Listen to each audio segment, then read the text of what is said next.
You know, we've been trying to focus on defining problems and coming up with solutions in these discussions, and we have a couple of places, some threads, where that's really started to happen.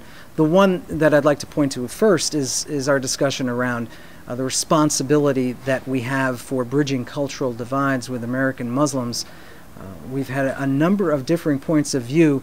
One of our commentators, Zafar, said, you know, it is the American Muslims' responsibility to go to a neighbor, to go to a community member, and try and help them understand and bridge that cultural divide. And he gives a bunch of examples. He's actually very bullish on the idea that it's happening. One of those is an interfaith service that's going to happen on September the 28th.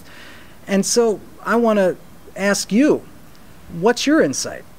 Whose responsibility is it to bridge cultural divides with American Muslims, especially if they're your neighbors or in your community? Another topic that we're taking on, started by Tim McDonald. He works on education innovations. He writes a blog about it. He's also a community member here at Insight Now.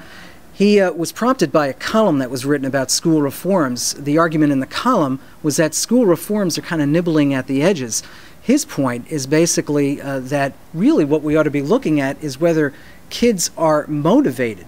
And that motivation comes from whether they like learning at that school, whether they like school.